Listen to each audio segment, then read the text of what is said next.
ఓం ఆత్మీయులారా, శ్రీమద్ భగవద్గీత ద్వితీయ అధ్యాయము సాంఖ్యయోగంలో 14 శ్లోకాల పర్యంతం తెలుసుకున్నాము. ఇప్పుడు 15వ శ్లోకాన్ని తెలుసుకున్నాము. భాష్యకారులు అవతారిక వేస్తున్నాడు. శీతోష్ణాదీన్ సహతః కిం స్యాద్ ఇతి శృణు. శీతోష్ణాదులను సహించుకోమని మీరు చెప్తూ ఉన్నారు. మాత్రా స్పర్శాస్తు కౌంతేయ అని చెప్పారు.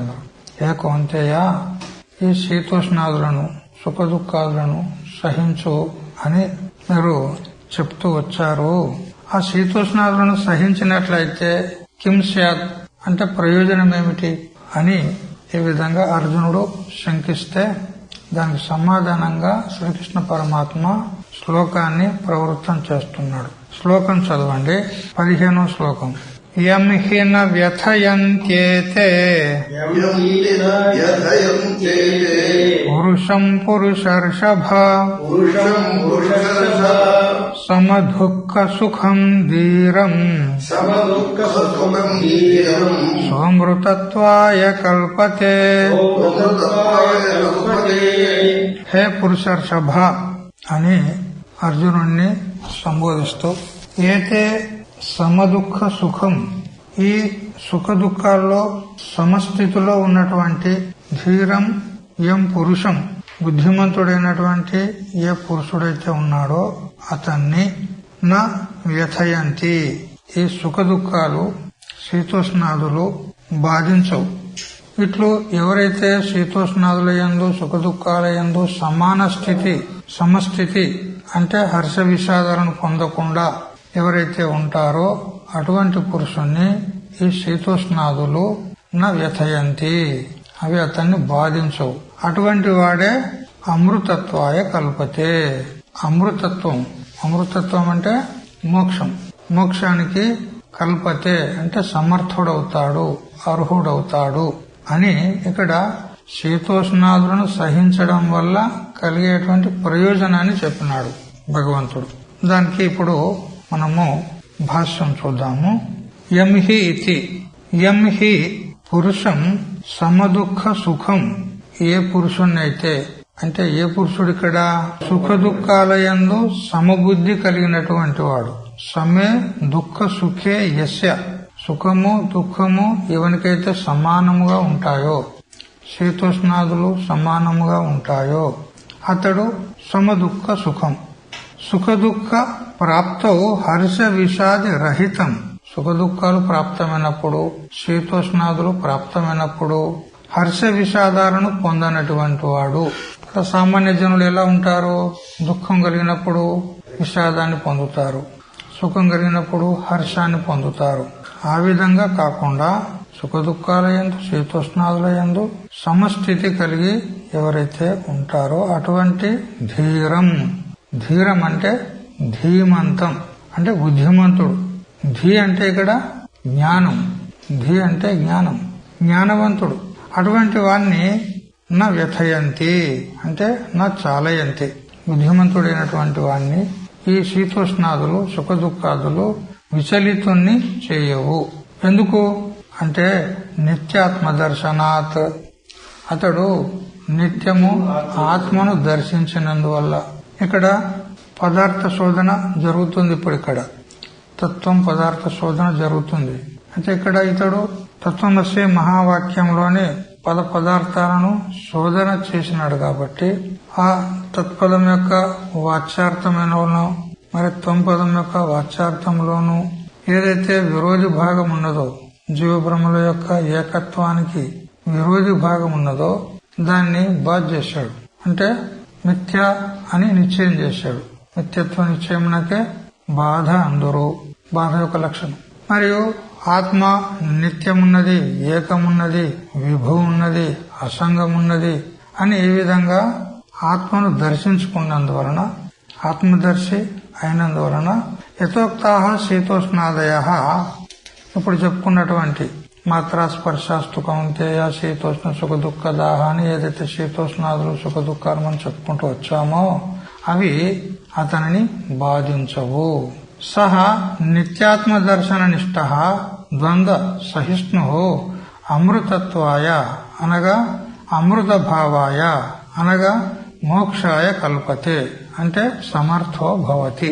నిత్యాత్మ దర్శన నిష్ఠుడు కాబట్టి అతడు ద్వంద్వ ధర్మాలను సమస్థితిలో చూస్తాడు. శీతం కలిగినప్పుడు గాని, ఉష్ణత కలిగినప్పుడు గాని, సుఖం కలిగినప్పుడు గాని, దుఃఖం కలిగినప్పుడు గాని సమస్థితిలో హర్ష విషాదాలను పొందకుండా అతడు ఉదాసీనంగా ఉంటాడు. వాటి చేత ప్రభావితుడు కాదు. సుఖ దుఃఖాలు వచ్చినప్పుడు, శీతోష్ణాలు కలిగినప్పుడు వాటికి ప్రభావితుడు కాదు, సమస్థితిలో ఉంటాడు. ఎందుకు? ఆగమాపాయనో నిత్యాహ అని చెప్పిన. ఆగమాపాయం ఉన్నాయి, అనిత్యములు ఉన్నాయి. మరి ఇట్లా వచ్చిపోయే వాటి గురించి మనం ఎందుకు చింత చేసేది? అవే వస్తూ ఉంటాయి, పోతూ ఉంటాయి ప్రారంధానుసారంగా. వాటి గురించి చింత చేసేది ఏమవసరము? ఇవి ప్రకృతి యొక్క స్వభావము కదా. ఇప్పుడు ఏ విధంగా ప్రకృతిలో శీతాకాలము, వర్షాకాలము, వేసవి కాలము ఇవి ఎవరైనా ఆపగలరా? వీటిని అవి సహజము, ప్రకృతి సిద్ధము. అలాంటి వాటిని వచ్చినప్పుడు మనము సహించుకోవడమే ఉత్తమము గాని వాటిని నిరోధించడానికి ప్రయత్నం చేయకూడదు. స్వాభావికములు వచ్చినాయి, మరి అవైనా కూడా ఎల్లప్పుడూ ఉంటాయా? పోతాయి. అందుకని ఆగమోపాయం ఉన్నాయి. అదేవిధంగా జీవునికి కూడా, సాధకునికి కూడా అతని ప్రారంధానుసారంగా సుఖ దుఃఖాలు, లాభ నష్టాలు, మానాపమానాలు, శీతోష్ణాదులు కలుగుతాయి. ఇవి సహజ స్వభావములు, ప్రకృతి సిద్ధములు వస్తాయి. అవి వాటిని మనం సహించుకోవడం తప్ప ఇంకా వాటిని ఎదిరించడం అనేది ఉండదు. మరి అవి వచ్చినాయని హర్ష విషాదాలను కూడా పొందకూడదు. ఎందుకు? ఆగమోపాయం ఉన్నాయి, అనిత్యములు ఉన్నాయి అని. ఈ విధంగా ద్వంద్వ సహిష్ణువు, ద్వంద్వాలను ఎవడైతే సహిస్తాడో, ఎట్లా సహించగలుగుతున్నాడు? నిత్యాత్మదర్శి ఉన్నాడు. నిత్యమైనటువంటి ఆత్మను అతడు దర్శించాడు కాబట్టి ఎప్పుడైతే ఆత్మదర్శి అయినాడో, ఆత్మజ్ఞాని అయినాడో అప్పుడు జ్ఞానాదేవత కైవల్యం అని చెప్పిన ప్రకారంగా అతడు కైవల్యానికి సమర్థుడవుతాడు, అర్హుడవుతాడు, యోగ్యుడవుతాడు. అమృతత్వం అంటే ఇక్కడ మోక్షం. అమృతం అంటే దేవతలు దాగే అమృతం కాదు. ఆ అమృతం దాగితే కేవలం కల్పపర్యంతం మాత్రమే ఉంటారు. ఆ తర్వాత ప్రళయంలో వాళ్ళు కూడా నాశనమైపోతారు. ఆ అమృతం దాగితే ఏమి నిత్యులైతారా? ఏమి? ఆ భూత సంప్లవం ప్రాప్తం అమృతత్వం హి కల్పతే అంటూ విష్ణు పురాణం చెప్తుంది. ఆ భూత సంప్లవం అంటే మహాప్రళయ పర్యంతమే అది అమృతం అంతే. అది ఒక ఆపేక్షికమైనటువంటి అమృతత్వం, అంతేగాని నిరపేక్షికమైనటువంటి నిత్యమైనటువంటి అమృతత్వం కాదు అది. కానీ ఆత్మదర్శికో నిత్యమైనటువంటి మోక్షం ప్రాప్తమవుతుంది. వాస్తవంగా అమృతత్వం అంటే మోక్షం. నా మృత అమృత అంటే మరణ స్వభావము లేనటువంటిది, అంటే మళ్ళా జన్మ మరణాలు లేనటువంటి స్థితి, అది అమృతత్వం. ఈ శ్లోకంలో అర్జునుణ్ణి పురుషర్షభ అని సంబోధించాడు. వృషభ అంటే శ్రేష్ఠుడు అని అర్థం. వృషభ అంటే ఎద్దు అని కూడా ఒక అర్థం ఉంది, కానీ ఇక్కడ వృషభ అంటే శ్రేష్ఠుడు అని అర్థం. పురుష వృషభ అంటే పురుషులలో శ్రేష్ఠుడమైనటువంటి వాడా. పురుషుడు అంటే ఏమిటి? పురం నందు నివసించేవాడు పురుషుడు, లేదా సర్వత్రా పూర్ణమై వసించేవాడు పురుషుడు. పూర్ణం అంటే దేశకాల వస్తు పరిచ్ఛేద రహితమైనటువంటి ఏ వస్తువు ఉన్నదో అది పురుషుడు అనబడతాడు. నా వ్యాపిత్వాద్ దేశతో అంతో నిత్యత్వాద్ నాపికాలత నా వస్తుతోపి సార్వాత్మ్యాద్ ఆనంత్యం బ్రహ్మణి స్త్రిదా అని వేదాంత పంచదశికార 3వ ప్రకరణము 35వ శ్లోకంలో చెప్తాడు. ఏది దేశం చేత, కాలం చేత, వస్తువు చేత పరిచ్ఛిన్నమైనది కాదో అది వ్యాపకము, పూర్ణము, విభూ అని చెప్పబడుతుంది. కాబట్టి సర్వత్రా వ్యాపించి ఉన్నటువంటి ఏ పరబ్రహ్మ తత్వం ఉన్నదో అదే పురుషుడు, లేదా ఈ పురంలో ఉండేటువంటి వాడు పురుషుడు. తసృష్ట్వా తదేవాన్ ప్రావిశత్ అని చెప్పిన ప్రకారంగా ఈ శరీరాది ఉపాధులను సృష్టించి స్వయంగా పరమాత్మనే ఇందులో ప్రవేశించి ఉన్నాడు. అందువల్ల ఈ పురంలో ఉండేవాడు పురుషుడు. ఎవరు? పరమాత్మ. అందువల్ల అటువంటి వ్యాపకమైనటువంటి పరమాత్మను దర్శించుకునేటువంటి యోగ్యుడు ఉన్నావయ్యా నువ్వు, పురుషులలో శ్రేష్ఠుడు ఉన్నావు నువ్వు. అటువంటి నీకు ఈ మోహం ఎందుకు వచ్చింది? ఈ దుఃఖం ఎందుకు వచ్చింది నీకు? కుతస్త్వా కస్మలమిదం పాపభూయిష్టమైనటువంటి భావన నీకెందుకు వచ్చింది అని సంబోధిస్తున్నాడు. అంటే ఇక్కడ అధికారి ఉన్నాడు అని సూచించడం జరిగింది. ఆత్మతత్వాన్ని అవగతం చేసుకొని నువ్వు ఆ పూర్ణ స్థితిని పొందే యోగ్యత కలవాడవయ్యా నువ్వు అని చూపెడుతూ అధికారి యొక్క విశేషణాలు చెప్పడం జరిగింది. ఇక్కడ అధికారి ఎవరు ఉంటారు? వివేకము, వైరాగ్యము, షట్ సంపత్తి, ముముక్షుత్వం కదా. ఈ సాధనాలన్నీ కలిగినటువంటి అధికారి పురుషుడివై ఉండి నువ్వు ఒక సామాన్య మనుష్యుని వలె రోధిస్తున్నావు, మోహంలో పడ్డావు, అది తగదు నీకు అని సూచించినట్లయింది. ఇక ధీర శబ్దానికి మనం ఇదివరకే చెప్పుకున్నాం. వికార హేతౌ సతివిక్రియంతే ఏషాంన చేతాంసి తయేవ ధీరాహ అని కాళిదాస్ మహారాజు కుమార సంభవంలో 1-59లో చెప్తాడు.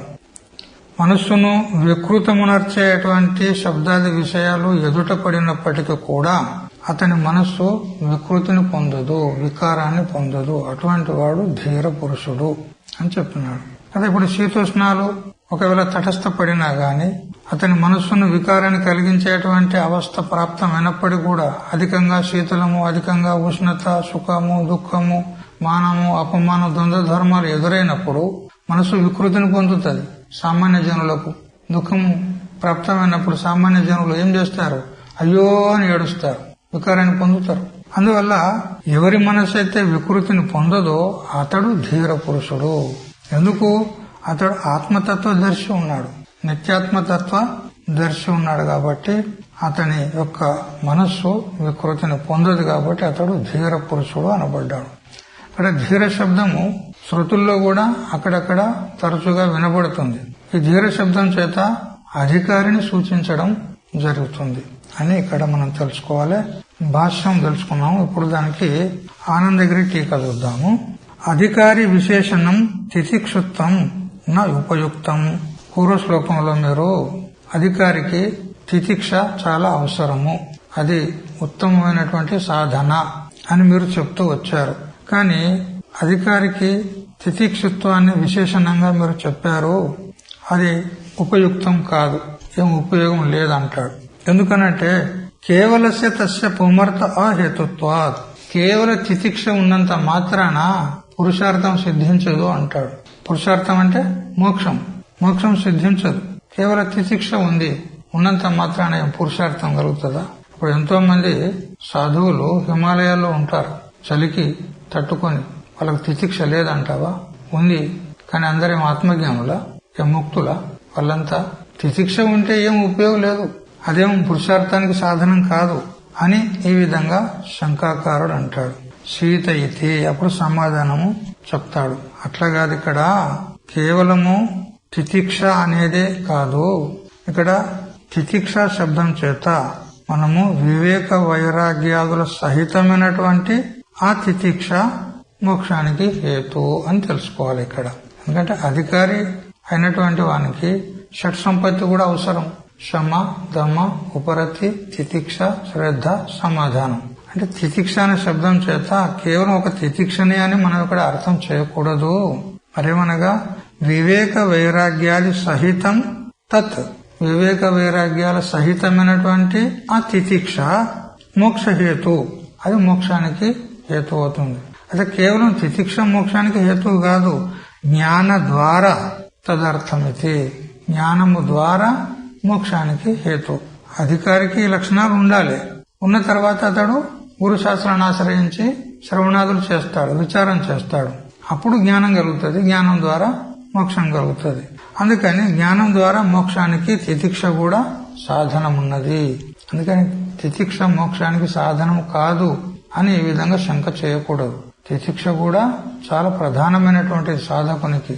ఎందుకంటే ఎన్నో ఇక్కట్లు ఎదురవుతాయి, ప్రతికూల పరిస్థితులు ఎదురవుతాయి. మా గురుదేవుడు తన స్వ అనుభవాన్ని చెప్పినాడు.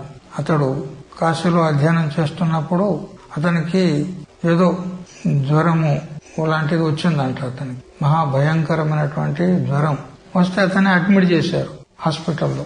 అడ్మిట్ చేస్తే వాళ్ళ గురువు సరిగ్గా బ్రహ్మ ముహూర్తంలో 4 గంటలకు క్లాస్ చెప్పేదంట. 4 గంటలకు నువ్వు వస్తావా? చెప్తా, లేకపోతే చెప్పు అన్నాడంట. వస్తా అన్నాడంట. మరి 4 గంటలకు ఆడ గురువు దగ్గరికి పోవాలంటే ఆయన ఎప్పుడు లేవాలి? 2:30-3 గంటలకే లేచి మొత్తం నిత్య విధిని ముగించుకొని సమయానికి అక్కడికి చేరుకోవాలి. అట్లా పోయేవాడంట 4 గంటలకే. అయితే హాస్పిటల్లో ఉన్నాడు. ఇప్పుడు అక్కడ క్లాసు అబ్సెంట్ అవుతుంది. పోకపోతే అడ్మిట్ ఉన్నాడు. అతడు ఆగలే. హాస్పిటల్లో అడ్మిట్ చేసినా గానీ ఆగలే. సరిగ్గా 3 గంటలకు లేచిండు. తొందరగా బాత్రూంలో పోయిండు, స్నానం చేసుకున్నాడు, పోయిండు. పోయేటప్పుడు గేట్ కీపర్ ఉంటాడు కదా హాస్పిటల్లో, బయటకు పోనీయరు కదా, అడ్మిట్ ఉన్నాడు ఇక్కడ. ఆ గేట్ కీపర్ చెప్పిండు, ఇట్లా నా పరిస్థితి గీత ఉన్నది, నేను సాధకుని ఉన్నా, అధ్యయనం చేసేవాడిని ఉన్నా, నాకు 1 గంట వదిలిపెట్టు, మళ్ళీ వస్తాను నేను. ఎందుకంటే ఉదయం పూటనే కాబట్టి, బ్రహ్మముహూర్తంలే కాబట్టి డాక్టర్లు కూడా ఎక్కువ ఉండరు. నేను ఎక్కడ పోయినా అని కూడా వాళ్ళేం అడగరు. వాళ్ళు అడిగితే చెప్పండి అని ఆ గేట్ కీపర్ కు చెప్పి పోయి మళ్ళా 5 గంటలకు మళ్ళీ వచ్చాయి. అంత జ్వరంతో ఉన్నా కూడా చలికాలంలో క్లాస్ కి అటెండ్ అయ్యి మళ్ళీ తిరిగి వచ్చి మళ్ళా బెడ్ మీద ఉండే ఎప్పటిలాగా. అయితే ఇట్లా ఒక వారం రోజులు నడిచింది. వారం రోజులు అయినాక ఏదో నిమిత్తం చేత ఆ డాక్టర్ ఉదయం పూటనే వచ్చిండంట. వచ్చే వరకు బెడ్ మీద లేడు పేషెంట్. ఎక్కడ పోయిండు పేషెంట్ అని వాళ్ళని వీళ్ళని ఉన్న వాళ్ళని అడుగుతారు కదా, మాకెరకలే అన్నాడు. అయితే గేట్ కన్నా అయినా తెలుస్తుంది కదా, పోయేది గేట్ నుంచే కదా. ఆ గేట్ కీపర్ని అడిగినాడు. అంటే ఆయన పరిస్థితి గీది ఉన్నది చెప్పిండు నాకు. అతడు ఒక సాధకుడు ఉన్నాడు, అధ్యయనం చేసేవాడు ఉన్నాడు. 1 గంట నాకు విడిచిపెట్టు, ఎందుకంటే అధ్యయనం అది గైరాజరైతే మళ్ళా విద్య అది కుంటుపడుతుంది అని నన్ను ప్రార్థన చేస్తే నేను వదిలిపెట్టిన. అరే ఇంత బ్రహ్మముహూర్తం లోపల, ఇంత చలి లోపల, ఇంత పేషెంట్ అయి ఉండి జ్వరంతోని ఇంత కఠిన సాధన చేస్తున్నాడా అని ఆ డాక్టరే ఆశ్చర్యపోయిందంట. కోపల్లే కోపగించలే. అరే ఇంత గట్టి సాధకుడు, చాలా అద్భుతం ఉన్నాడు అని చెప్పి ఆయనకు రోజు 1/2 లీటర్ పాలు ఇస్తూ ఉంటే ఈయన 1/2 లీటర్ ఎక్కువ చేసిందంట. ఈయనకు రోజు 1/2 లీటర్ పాలు ఇవ్వండి తనకి. ఇట్లాంటి పరిస్థితులు ఎదురైనప్పుడు సాధకుడు నిలదొక్కుని సాధన చేయాలి, వెనుకంజ వేయకూడదు. అబ్బో ఇక నేనేం చేస్తా, ఇంత జ్వరం వచ్చింది, ఇక నేను ఎక్కడ పోతా అని పిరికివాన్లాగా ఉండేది కాదు. ఎటువంటి పరిస్థితి ఎదురైనా కానీ ఎదుర్కొని సాధన చేయాలి. అది తితిక్ష అంటే అట్లా ఉంటది. అందుకని తితిక్ష జ్ఞానానికి సాధనం కాదు, ఇట్లా కాదు. వివేక వైరాగ్యాలతో కూడినటువంటి ఈ తితిక్ష ఏదైతే ఉందో, కొందరికి వైరాగ్యం ఉంటది, తితిక్ష ఉంటది, కానీ వివేకం ఉండదు. ఇప్పుడు చెప్పాను కదా, హిమాలయాల్లో ఎంతో మంది సాధువులు ఉన్నారు. ఆ బూడిద పూసుకొని ఆ అగ్ని అంటించుకొని అక్కడ కూకొని గంజాయి పీల్చుతారు. వైరాగ్యం లేదా? ప్రపంచాన్ని అంతా విడిచిపెట్టారు. వైరాగ్యం ఉంది, తితిక్ష కూడా ఉంది, చలికి తట్టుకొని ఉంటున్నారు, కానీ వివేకం లేదు. ఎందుకు? ఆ వైరాగ్యం, ఆ తితిక్ష ఏం ఉపయోగం లేదు. వివేకయుక్తంగా వైరాగ్యము మరి తితిక్ష ఉన్నట్లయితే అది తప్పకుండా జ్ఞానం ద్వారా పుమర్థం అంటే పరమార్థం అనగా పురుషార్థం అనగా మోక్షానికి సాధనం అవుతుంది అని శృణు ఇతి అని చెప్పినాడు. తితిక్షమానస్య వివక్షితం లాభం ఉపలంబయతి యం హేతి. అయితే ఎవరైతే తితిక్షను కలిగి ఉంటారో అతనికి లాభం చూపెడుతున్నాడు. లాభం ఏమిటి, ప్రయోజనం ఏమిటి అది చెప్తున్నాడు శ్లోకం ద్వారా. యం హి న వ్యథయంతేతే అనంటూ దాన్నే భాష్యకారులు భాష్యంలో చెప్పినాడు. యం హి పురుషం సమదుఃఖ సుఖం సమే దుఃఖ సుఖే యస్య తం అనంటూ భాష్యంలో చెప్పినాడు. సమదుఃఖ సుఖం అనంటే ఏమన్నట్టు అంటే హర్ష విషాద రహితం ఇత్యత్ర.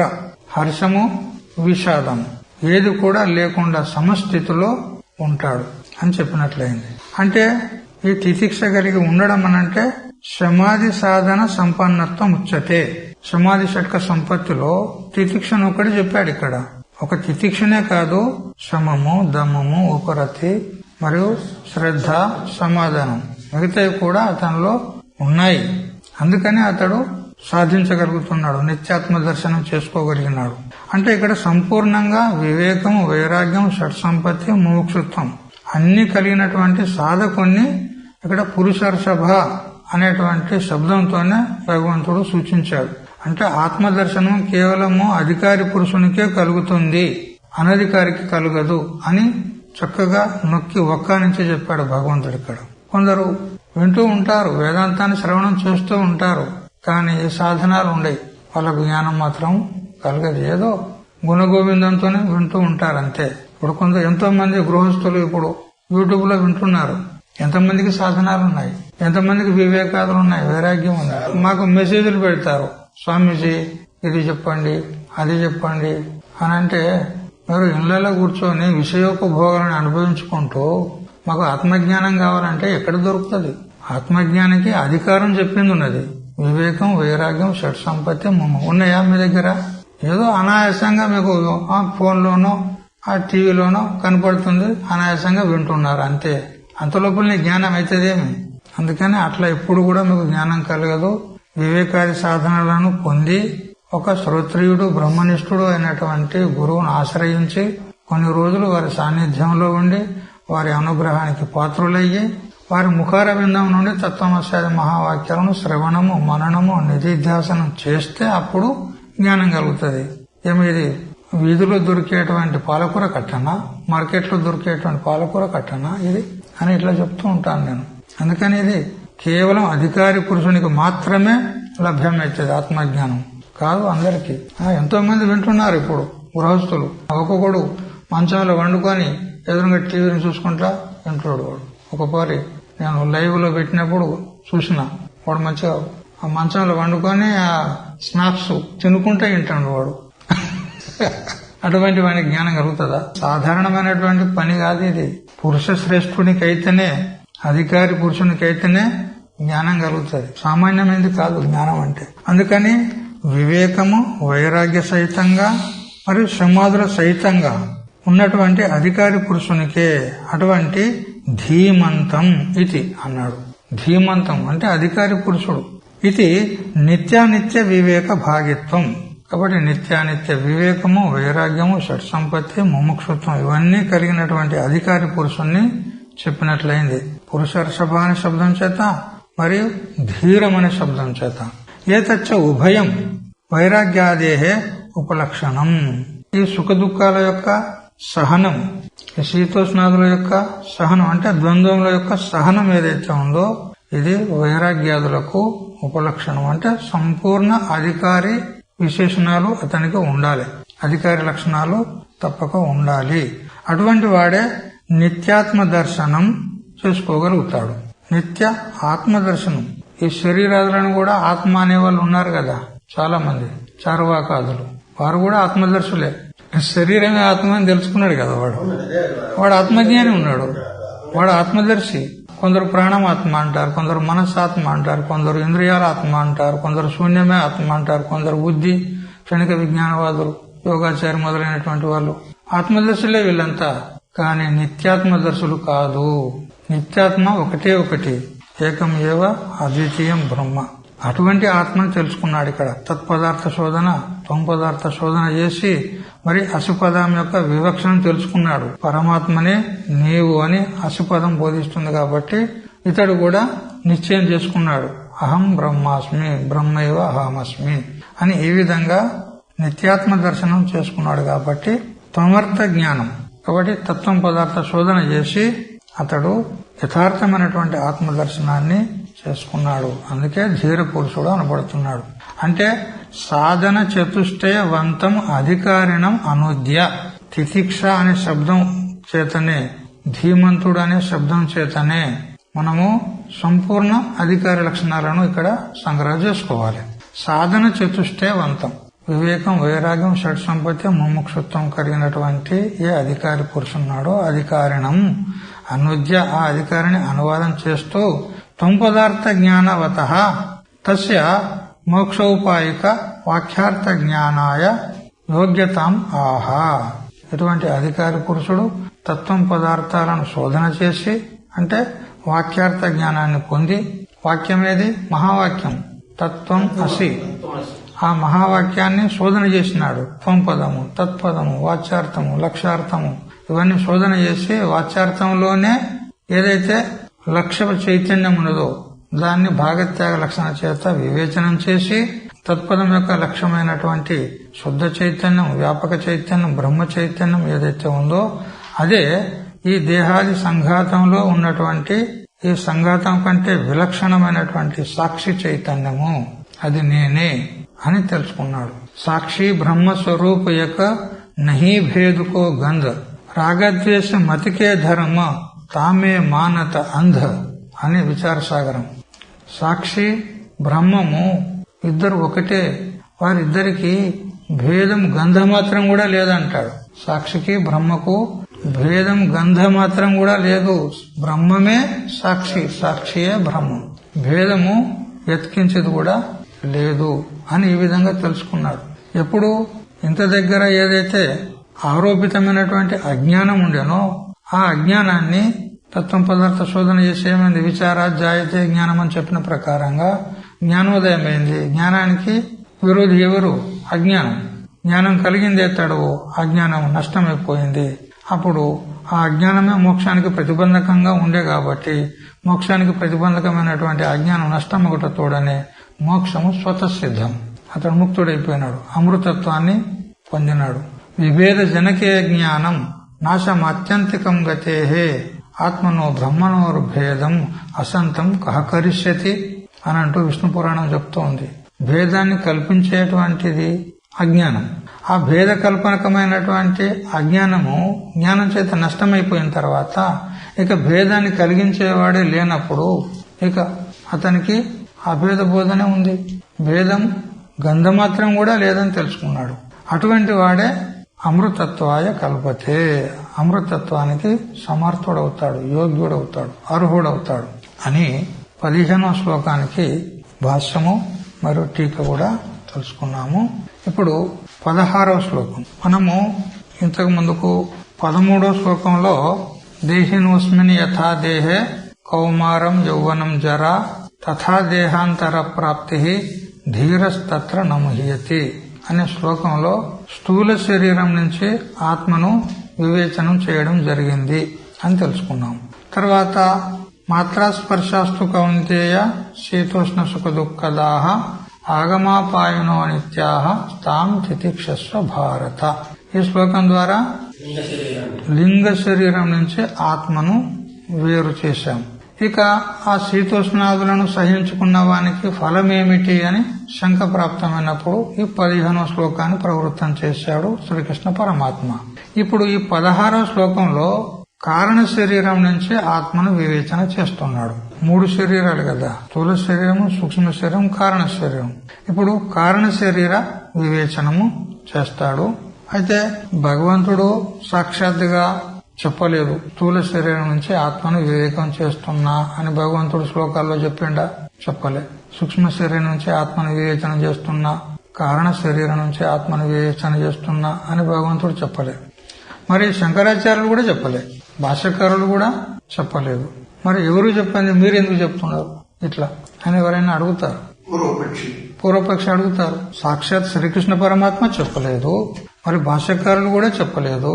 ఇది స్థూల శరీర వివేచన ఇగో ఈ శ్లోకంలో ఉంది, సూక్ష్మ శరీర వివేచన ఇగో ఈ శ్లోకంలో ఉంది, కారణ శరీర వివేచన ఇగో ఈ శ్లోకంలో ఉంది అని భాష్యకారులు చెప్పలే, భగవంతుడు చెప్పలే. మరి మీరెట్లా చెప్తున్నారు? అది చెప్పకుండానే చెప్పినట్టుంది అక్కడ పరోక్ష రీతి చేత. అందుకని ఆ భావాన్ని తీసి మహాత్ములు చెప్పారు. మధుసూదన సరస్వతి చెప్పాడు, ఇంకో ఇది స్థూల శరీర వివేచన చేసినాడు, ఇక్కడ లింగ శరీర వివేచన చేసినాడు. నిన్న చెప్పుకున్నాం కదా మనం అట్లా. అందుకని అందులో పరోక్ష రీతి చేత ఆ భావం నిహితమై ఉంది కాబట్టి దాన్ని వెలికి తీసి మహాత్ములు మనకు చెప్తూ ఉన్నారు. మరి వివేచన చేస్తే సరిగ్గా ఉంది. సుఖ దుఃఖాలు ఎవరి ధర్మాలు? అంతఃకరణ ధర్మాలు. మరి ఎప్పుడైతే ధర్మాలు అనిత్యమో ధర్మి కూడా దాని అనిత్యమని సిద్ధి చేస్తే ఇక దానికి సాక్షి ఎవడైతే ఉన్నాడో వాడు నిత్యము. అదే సూక్ష్మ శరీర వివేచన అని ఈ విధంగా మనము విచారం చేసి తెలుసుకోవాల్సి ఉంటుంది. అది కేవలం మన యొక్క కప్పుల కల్పన కాదు, మహాత్ములే చెప్తూ ఉన్నారు. అనేక మంది టీకాకారులు ఉన్నారు ఇక్కడ, మనకు ఎంతో మంది ఉన్నారు. వారందరినీ అడుక్కుంటేనే మనం విచారం చేస్తున్నాం. మన స్వతంత్రంగా మన కప్పుల కల్పన ఏమీ లేదు ఇక్కడ. కాబట్టి 16వ శ్లోకం ద్వారా కారణ శరీరం యొక్క వివేచన చేస్తున్నాడు. మొదలు అవతారిక చూడండి, భాష్యం. ఇతహాచ శోకమోహవు అకృత్వా శీతోష్ణాది సహనం యుక్తం. ఇంకా ఈ కారణం చేత కూడా అంటాడు, శీతోష్ణాదులను సహనం చెయ్యాలి. ఇంకా వేరే కారణం చేత కూడా శీతోష్ణాలను సహనం చేయవలసి ఉంటుంది అని ప్రకారాంతరం చేత చెప్తూ ఉన్నాడు. అంటే శీతోష్ణాదులు ఆగమాపాయి ఉన్నాయి, అవి అనియత స్వభావాలున్నాయి అని చెప్పి వాటిని సహనం చేసుకోవాలి. ఎందుకంటే అవి ఆగమప్ప ఇట్లా వస్తుంటాయి, ఇట్లా పోతూ ఉంటాయి కాబట్టి వాటిని సహనం చేసుకోవాల్సిందే. పైగా అవి ప్రకృతి సిద్ధము లేదా నీ ప్రారంధానుసారంగా ప్రాప్తమైన అనుకో. ప్రారంధం భోగతో నశ్చేత అని చెప్పింది ఉన్నది. ప్రారంధాన్ని ధిక్కరించేటువంటి వాడు, ఎదిరించేటువంటి ఎవడు కూడా లేడు. యథభావి నతద్భావి భావిచేత్ న తదన్యత ఇతి చింత విషగ్నోయం బోధో భ్రమ నివర్తక అని అంటూ విద్యారణ్య గురుదేవులు పంచదశలో చెప్పిన ప్రకారంగా ఏది మనకు ప్రారంధంలో రానున్నదో దాన్ని ఎవడు కూడా నివారణ చేయలేడు. హరినాపి హరేనాపి బ్రహ్మణాపి సురైరపి లలాట లిఖితాం రేఖాం పరిమాష్టం నశక్యతే. ఆ బ్రహ్మ విష్ణు మహేశ్వరులు కూడా ఆ ప్రారంధాన్ని తప్పించుకోలేరు. అలాంటప్పుడు మనబోటి వాళ్ళ సంగతి ఏమున్నది? అందువల్ల ప్రారంధానుసారంగా వచ్చినటువంటి శీతోష్ణాలను సహించుకోవాలి. అవశ్యం భావి భావానాం ప్రతీకారో భవేదేది తదా దుఃఖేర్న లిప్పేర నలరామ యుధిష్ఠిరాహ అంటూ కూడా శ్రీ విద్యారణ్య గురుదేవులు వేదాంత పంచదశలో చెప్తాడు. అవశ్యం భావి భావానం తప్పకుండా అవి మనకు కలిగేటి ఉన్నాయి, ప్రాప్తం కానున్నాయి. అటువంటి వాటిని తప్పించుకోవడానికి ఎవరి చేత కూడా కాదు. నల రామ యుధిష్ఠిరాహ నలుడు గాని, శ్రీరామచంద్రుడు గాని, సాక్షాత్ అవతార పురుషుడు గాని, మరి యుధిష్ఠుడు ధర్మరాజు గాని వాళ్ళు వారి ప్రారంధాన్ని మరో రకంగా మార్చుకోగలిగారా? మార్చుకోలేదు, అనుభవించారు. ఎందుకు? ప్రారంధం భోగతో నశ్చేత్. అదేవిధంగా సాధకునికి కూడా ప్రారంధానుసారంగా శీతోష్ణాదులు, సుఖ దుఃఖాలు, మానాపమానాలు, లాభ నష్టాలు కలుగవచ్చు. వాటిని సహించాల్సిందే. ఎందుకు? ప్రారంధం భోగతో నశ్చేత్. ఇది సహనం అనేది, తితిక్ష అనేది అది సాధకునికి చాలా ప్రధానమైనటువంటి సాధన అని సుఖ దుఃఖాలను సహించుకోవాలి అని ఒక రకంగా చెప్పి, ఇప్పుడు ప్రకారాంతరం చేత కూడా సుఖ దుఃఖాలను సహించవలసిందే. ఎందుకు అనంటే యస్మాత్ ఎందువల్లనంటే చెప్తున్నాడు భగవంతుడు. శ్లోకం చదవండి. నాసతో విద్యతే భావో నా భావో విద్యతే సతః ఉభయోరపి దృష్టోంతః త్వనయోస్తత్వదర్శిభిః. అసతః అంటే అసత్తునకు అంటే లేనిదానికి, భావః అంటే ఉనికి అంటే అస్తిత్వం ఉండుట అనేది నా లేదు. సతః సత్తుకు అంటే ఉన్నదానికి, అభావః అంటే లేకపోవుట అనేది నా లేదు. అనయోహో ఉభయోహో ఈ రెండు ఏవేవి? సత్ అసత్తులు. ఈ రెండిటి యొక్క అంతః అంటే నిర్ణయం. అంతః అంటే నాశనం అని కాదు, నిర్ణయం. యథార్థ స్వరూపం యొక్క నిర్ణయమును తత్వదర్శిభిః అంటే తత్వవేత్తల చేత దృష్ట చూడబడింది. చూడబడిందంటే కనపడేది కాదు, అనుభవింపబడినది. ఎవరి చేత? తత్వదర్శుల చేత. అంటే అసత్తునకు ఉనికి లేదు, భావం లేదు. మరి సత్తునకు అభావం లేదు. సత్తు సత్తే, అసత్ అసత్తే. అందువల్ల ఈ శీతోష్ణాదులు ఏవైతే ఉన్నాయో ఇవి అసత్తులున్నాయి. అందుకని సహించు. అసత్ అంటే ఏంది? ఇక్కడ వంద్యాసుతుని వల్ల కాదు. ఇక్కడ అసత్ అంటే ఇక్కడ అసత్ శబ్దానికి మిథ్యా అని అర్థం చేయాలి. వంద్యాసుతుడు అసత్తున్నాడు, ఏ కాలాల్లో కూడా లేడు. కానీ ఈ శీతోష్ణాదులు, ఈ శీతోష్ణాదుల యొక్క ఉపలక్షణం చేత సంపూర్ణ ద్వైత ప్రపంచం మరియు ఈ ప్రపంచానికి కారణమైనటువంటి అవిద్య, కారణ శరీరం కదా ఇప్పుడు మనం వివేచన చేసేది, అవిద్యను కూడా ఇక్కడ తీసుకోవాలి. కారణ సహిత సంపూర్ణ కార్యం అంతా కూడా శీతోష్ణాదుల ఉపలక్షణం చేత గ్రహించాలి. సంపూర్ణ ద్వైత ప్రపంచం అంతా కూడా అసత్. అసత్ అంటే మిథ్యా. మిథ్యా అంటే సదసద్ విలక్షణం అనిర్వచనీయం అని చెప్పుకోవాలి. ఎప్పుడైతే ఈ శీతోష్ణాదులు ఉపలక్షణంగా సంపూర్ణ ద్వైత ప్రపంచం అంతా కూడా ఇది మిథ్యా అని నిశ్చయం అవుతుందో ఇంకా దానితోనే నీకు దిగులు ఎందుకు, చింత ఎందుకు, దుఃఖం ఎందుకు అని ఈ ప్రకారం చేత కూడా నువ్వు శీతోష్ణాదులను సహించాలి అని శ్లోకం ద్వారా భగవంతుడు చెప్పాడు. ఇంత పూర్వము స్థూల శరీర వివేచన చేసినప్పుడు దేహినోస్మిన్ అనేటువంటి శ్లోకంలో భగవంతుడు అర్జునునికి ఏ విధమైనటువంటి సంబోధన ఇవ్వలేదు. మరియు ఇప్పుడు కారణ శరీర వివేచన చేసేటప్పుడు కూడా సంబోధన ఇవ్వలేదు. కానీ మధ్యలో 2 శ్లోకాల్లో మాత్రా స్పర్శాస్తు కౌంతేయ అని సంబోధన ఇచ్చినాడు. మరి అక్కడే తాన్ తితిక్షస్వ భారత అని మరొక సంబోధన ఇచ్చినాడు. మరియు 15వ శ్లోకంలో యమిహన వ్యతయంతే పురుషం పురుషర్షభ అని సంబోధన ఇచ్చినాడు. ఇందులో అంతరార్థం ఏమిటి? స్థూల శరీరం చెప్పేటప్పుడు ఏం సంబోధన చేయలేదు. ఎందుకనంటే ఇది సర్వసాధారణమైనటువంటి జనులందరికీ కూడా తెలుసు. ఏమనంటే స్థూల శరీరము ఇది ఒకనాడు చనిపోయేదే ఉంది. చనిపోయినా గాని ఆ దేహి అనేటువంటి వాడు ఉంటాడు అనేది సామాన్య ప్రజలకు కూడా తెలుసు. మా తండ్రి చీరిపోయాడు, మా తండ్రి చనిపోయాడు అన్నాడు అనుకోకూడదు. మనకి తెలుసు ఏమని, ఈ శరీరం చనిపోయింది, వాస్తవంగా శరీరంలో ఉన్న చైతన్యం ఆత్మ చనిపోలేదు అని. అందుకే కదా వాడు శ్రాద్ధ కర్మ చేసి పితృతర్పణ వగేరే చేస్తాడు. ఎవరికి చేస్తాడు? పితృతర్పణ ఎవరికి చేస్తాడు? చనిపోయిన వాడు. మరి ఉన్నట్ట వాడు లేనట్ట? ఉన్నట్టే. అందుకని సామాన్య జనులకు కూడా తెలుసు స్థూల శరీరం నుండి ఆత్మ వేరుగానే ఉంది అనే విషయం సామాన్యులకు కూడా తెలుసు. కాబట్టి అక్కడ అర్జునుడిని అభిముఖం చేసుకోవడానికి సంబోధన ఏం చేయలే.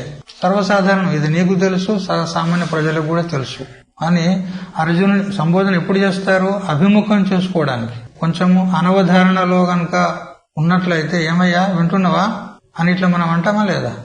ఏమయ్యా దేవదత్త వింటున్నావా అని ఇట్లా సంబోధి. ఎందుకు? అతని యొక్క బుద్ధి అనేకాగ్రములాగా కనపడ్డప్పుడు మనం సంబోధన చేస్తాం. ఏమయ్యా వింటున్నావా? అందుకే అభిముఖం చేసుకోవడానికి సంబోధన చేస్తారు. ఇక్కడ అర్జునునికి అట్లా ఏం సంబోధన చేయలేదు. ఎందుకంటే నీకు తెలుసు, సామాన్య ప్రజలకు అందరికీ తెలుసు, స్థూల శరీరం నుంచి ఆత్మ వేరే ఉంది అని తెలుసు. ఇక కారణ శరీరం చెప్పేటప్పుడు ఇప్పుడు ఈ 16వ శ్లోకంలో కూడా సంబోధన ఇవ్వలేదు. ఎందుకనంటే ఇది కేవలం తత్వదర్శులకే అనుభవం ఉంది, సామాన్యులకు ఎవరికి అనుభవం లేదు, సాధకులకు కూడా అనుభవం లేదు. ఇంకా అజ్ఞానం.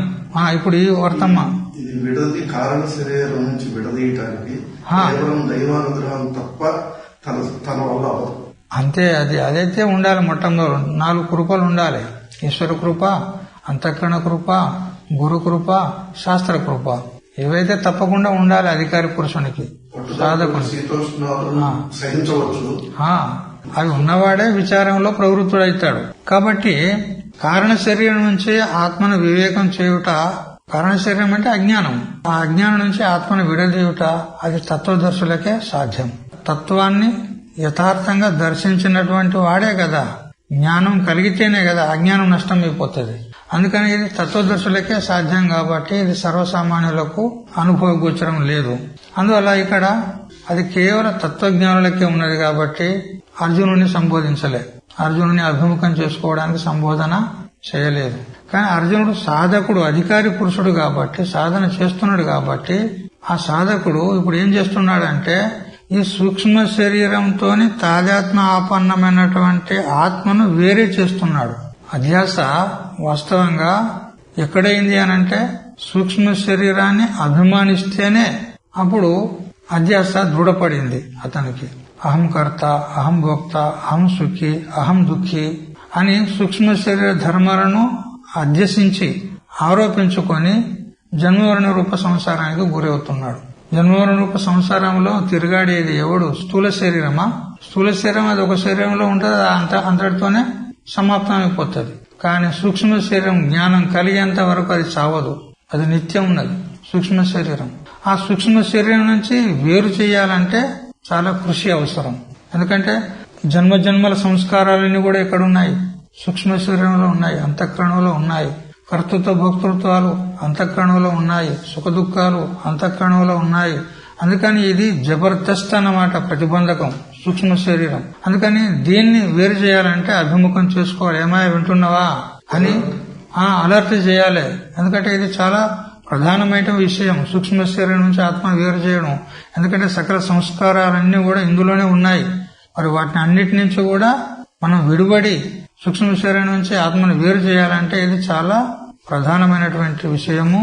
సావధాన్ అని ఇట్లా సంబోధన చేయవలసి వచ్చింది. ఇది సంబోధనలో ఉన్నటువంటి అంతరార్థం. తర్వాత ఇప్పుడు మనము భాష్యంలోకి వెళ్దాము.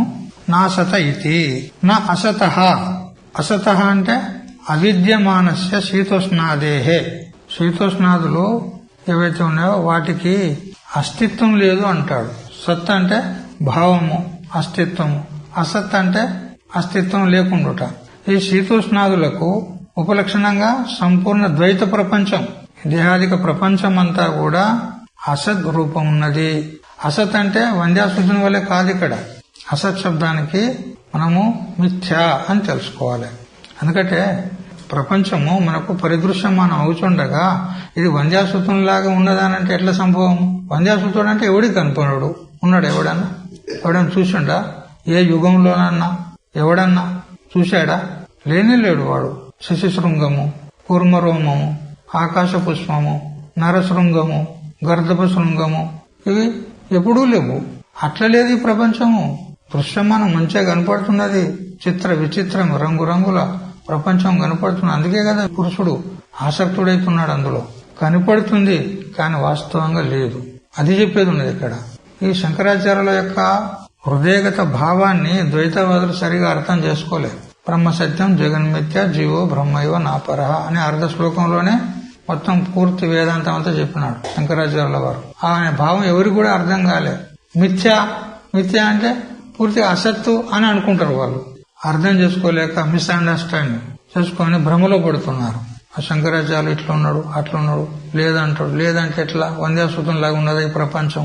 అట్లా నీకు ఏడ చెప్పండు శంకరాచార్యులు? భాషను చదివితే తెలుస్తుంది.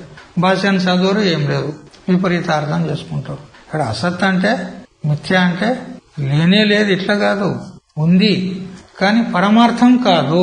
ఇది చెప్పేది ఉన్నది. పరమార్థం అంటే 3 కాలాల్లో ఉండే వస్తువు, సద్రూపమైనటువంటి పరబ్రహ్మ వస్తువు, అది పరమార్థం. దానివల్ల ఇది సత్యం కాదు. ఉంది, కనపడుతుంది, వ్యవహార యోగ్యం కూడా ఉంది. అందుకని వ్యవహారిక సత్యం మేము కూడా ఒప్పుకుంటాం. శంకరాచార్యులు ఒప్పుకుంటాడు, ఉన్నది ప్రపంచం, లేదని మేము అనడంలే. కానీ పరమార్థ సత్యం కాదు అంటారు శంకరాచార్యుల వారితోనే. ప్రపంచం సత్యమే కదా, ఎందుకంటే వాళ్ళు 2 సత్యమే అంటారు కదా ద్వైతవాదులు. పరమాత్మ సత్యమే, ప్రపంచము సత్యమే అంటారు. సత్యమని అంటే శంకరాచార్యులు కూడా సత్యమే అంటాడు. నేనెందుకు కాదన్నా? ప్రపంచం సత్యం ఉన్నది. కానీ ఏ సత్యము? సత్యాలు 3 రకాలున్నాయి. ఏ సత్యము? మీరేమో పరమార్థ సత్యం అని మీరు చెప్తున్నారు, నేను వ్యవహారిక సత్యము లేదా ప్రాతిభాషిక సత్యం అని నేను చెప్తున్నా. ఇంత తేడా ఉంది మీ సత్యానికి మా సత్యానికి. సత్యమే, సత్యం ఉన్నదని నేను కూడా ఒప్పుకుంటా.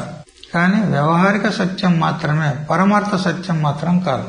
పరబ్రహ్మం వలె పరమార్థ సత్యం మాత్రం కాదు. వ్యవహారిక సత్యం ఉన్నది, వ్యవహార యోగ్యం ఉన్నది. కానీ ఆదావంతేచ యన్నాస్తి వర్తమానేపి తత్తథ అని చెప్పిన ప్రకారంగా ఆది యందు లేదు, అంతం నందు కూడా లేదు, వర్తమానంలో కూడా లేనిదే అని మేము చెప్తున్నాం. కనపడుతుంది, ఉంది, అర్థక్రియాకారిత్వం జరుగుతుంది, వ్యవహార యోగ్యం ఉంది, అయినా గాని పరమార్థ సత్యం మాత్రం కాదు మా అభిప్రాయము అని. అసత అంటే అసత్ అయినటువంటి శీతోష్ణాదులు ఏవైతే ఉన్నాయో వీటికి పరమార్థ సత్యత లేదు, ఇవి అసత్తులే, అవిద్యమానం ఉన్నాయి అంటాడు. అసత అంటే అవిద్యమానస్య శీతోష్ణాదేహే. అయితే శీతోష్ణాదులు అసత్ అయితే కానీగాక, శీతోష్ణాదులు ఉపలక్షణంగా ద్వైత ప్రపంచం అసత్ అయితే అవుగాక. కానీ ఈ రెండిటికి కారణం, శీతోష్ణాదులకు కారణము అజ్ఞానం ఉంది కదా. ఆ అజ్ఞానం అయితే ఉంటదే కదా. మరి అజ్ఞానం ఉంటే మళ్ళీ వస్తాయే కదా శీతోష్ణాదులు కదా. కారణం ఉంటే మళ్ళీ వస్తే కొన్ని ముళ్ళ చెట్లు ఉంటాయి, మంగళగిరి చెట్లు అని అంటారు తెలంగాణలో. ఇక్కడేమంటారు, ఇంత దొడ్డు ముళ్ళు ఉంటాయి, అవి కొట్టినా కొద్దీ మళ్ళీ లేస్తాయి, మళ్ళీ విపరీతంగా లేస్తాయి. మొదలు 1 చెట్టు ఉంటే ఇప్పుడు 10 చెట్లు లేస్తాయి. ఇట్లా కొట్టినా కొద్దీ, కొట్టేసినా కొద్దీ 1 సంవత్సరం 2 సంవత్సరాలు మనం వాటిని ముట్టుకోకపోతే మొత్తం మన పొలం అంతా మొత్తం అవి విస్తరించిపోతాయి. కొట్టేయలేము. అట్లా అయితే సర్కారు తుమ్మ. అయితే కేవలం కొమ్మలను కొడితే లాభం లేదు, మొదలంట పెరకాలి, అప్పుడు అది లేకుండా పోతుంది. కారణం ఉన్నది, మొదలు ఉన్నది, వేర్లున్నాయి, మీద కొట్టేసావు, లాభం లేదు. అట్లా శీతోష్ణాదులు మిథ్య అని అంటున్నావు, కానీ కారణం ఉంది కదా, అజ్ఞానం, అవిద్య. మరి అది ఉండగా శీతోష్ణాదులు అసత్యట్లయితే మళ్ళీ వస్తాయే కదా అనంటే సకారణస్య న విద్యతే నాస్తి భావో భవనం అస్థిత అన్నాడు. కారణ సహితంగా అవిద్యా కార్యమైనటువంటి శీతోష్ణాదులు అంటే ఉపలక్షణంగా ద్వైత ప్రపంచం అంతా కూడా ఇది అసత్యే, మిథ్యనే. కారణాన్ని విడిచిపెట్టడంలే, కారణ సహితంగా అంతా మిథ్యనే, అవిద్య సహితంగా అంతా మిథ్యనే. దానికి అస్తిత్వం లేదు, ఉనికి లేదు, ఎగ్జిస్టెన్స్ అనేది లేదు. నహి శీతోష్ణాది సకారణం ప్రమాణై నిరూప్యమానం వస్తు సంభవతి. ఈ శీతోష్ణాదులు అంటే ద్వైత ప్రపంచం ఏదైతే ఉందో కారణ సహితంగా దీన్ని ప్రత్యక్షాది ప్రమాణాల చేత నిరూపించడానికి రాదు అని శంకరాచార్యుల వారు స్పష్టంగా చెప్తున్నాడు. ఈ ప్రపంచాన్ని ఇది సత్యం ఉన్నదని ప్రత్యక్షాది ప్రమాణాల చేత నిరూపించడానికి రాదు అంటాడు. అయితే కొందరు అంటారు, ఏం స్వామీజీ ప్రత్యక్షాది ప్రమాణాల చేత నిరూపించడానికి రాడా అంటావు, ఇప్పుడు ఈ దేహాదులు ప్రత్యక్షమా అప్రత్యక్షమా? ఈ దేహాదిక ప్రపంచం ప్రత్యక్షం ఉందా అప్రత్యక్షం ఉందా? మరి ప్రత్యక్షం చేత సిద్ధమవుతుండగా ప్రత్యక్ష ప్రమాణానికి విషయం కాదని ఎట్లా అంటావు? ప్రత్యక్ష ప్రమాణం చేత నిరూపించడానికి రానేది ఎట్లా అంటావు? ఇది శరీరం ఉన్నది, కనపడుతుందా లేదా? ఈ ప్రపంచం ఉన్నది ఎదురుగా, కనపడుతుందా లేదా? ప్రత్యక్ష ప్రమాణానికి విషయం అవుతుందా లేదా? మరి ప్రత్యక్ష ప్రమాణాల చేత విషయం కాదు, అది నిరూపించడానికి రాదు అని ఎలా చెప్తున్నావు? మరి స్వయంగా శృతి మాత్రమే చెప్పింది, తస్మద్వాయ తస్మదాత్మన ఆకాశ సంభూత ఆకాశాద్ వాయు వాయురగ్ని అగ్నిరాప అద్భే పృథివీ. ఈ విధంగా స్వయంగా శృతి మాత్రమే చెప్పింది ఆకాశాది పంచభూతాల యొక్క ఉత్పత్తి. మరి దాని ద్వారా ఈ దేహాదిక ప్రపంచము ఇదంతా ఉత్పత్తి అయిందని శృతి మాత కూడా చెప్తుంది. అంటే శృతి ప్రమాణం కూడా ఉంది, ప్రత్యక్ష ప్రమాణం ఉంది. ఇక ఎప్పుడైతే అధ్యక్ష ప్రమాణం ప్రత్యక్ష ప్రమాణం ఉన్నదో మిగతా ప్రమాణాలు కూడా సిద్ధి చేయడానికి వస్తుంది. ఎందుకంటే అన్నిటికీ అధ్యక్షం ఎవరు? ప్రత్యక్షం. ప్రతి ప్రమాణానికి కూడా ప్రత్యక్షం యొక్క ఉపయోగం ఉంది. మరి ప్రత్యక్షం ఉన్నది అని అంటే మిగతా ప్రమాణాల చేత కూడా మనం సిద్ధి చేయడానికి వస్తుంది. అన్ని ప్రమాణాల చేత ప్రపంచం యొక్క సిద్ధి చేయడానికి వస్తుంది, నిరూపించడానికి రాదని ఎలా చెప్తున్నారు అని అంటే అక్కడ సమాధానం చెప్పింది ఉన్నది. ఏమనంటే శంకరాచార్యుల కంటే పూర్వీకులు ఇంకొక మహాత్ముడు ఉండే, సుందర పాండ్య అని. శంకరాచార్యుల కంటే పూర్వీకుడు. ఆయన అన్నాడు, దేహాత్మ ప్రత్యయో యద్వత్ ప్రమాణత్వేన కల్పితః లౌకికం తద్వదే వేదం ప్రమాణంత్వాత్మ నిశ్చయాత్ అన్నాడు. చూడు, ఈ దేహాత్మ ప్రత్యయ అంటే లోకంలో సకల జీవులకు కూడా ఈ శరీరమే ఆత్మ అనేటువంటి ప్రతీతి ఉంది. ప్రత్యయం అంటే ప్రతీతి, జ్ఞానం. ఈ దేహమే ఆత్మ అనేటువంటి ప్రతీతి ఉంది. ఎప్పుడు లౌకికంగా వ్యవహారంలో ఇప్పుడు మీరు ఓటేయడానికి పోతారు, అక్కడ నీ పేరు అడుగుతాడా లేదా, నీ వయస్సు ఎంత, ఇది ఏ కులము అడుగుతాడు. అప్పుడు ఏమని చెప్పుకోవాలి?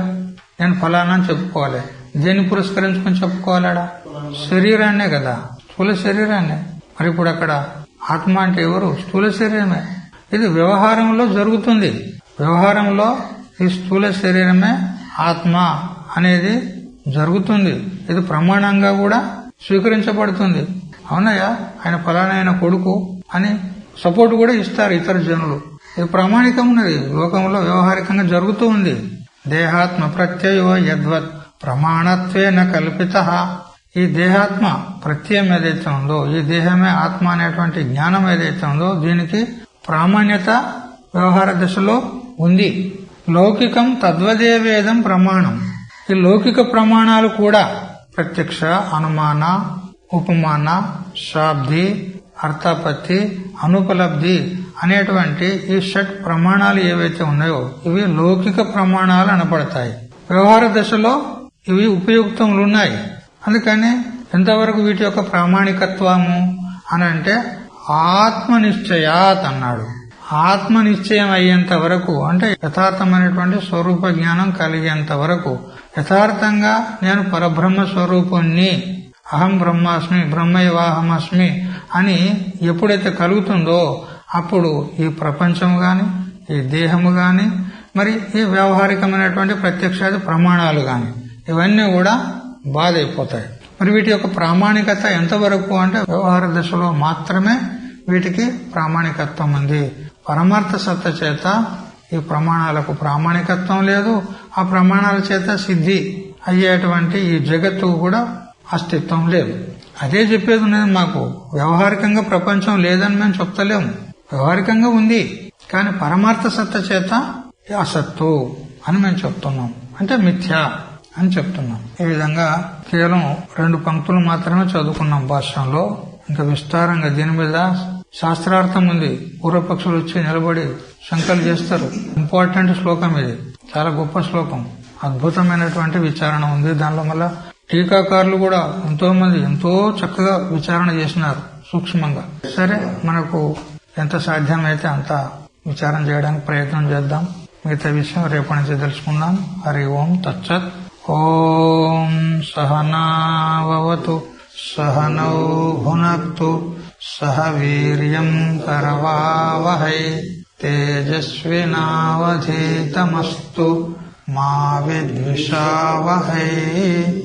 ఓం శాంతి శాంతి శాంతి.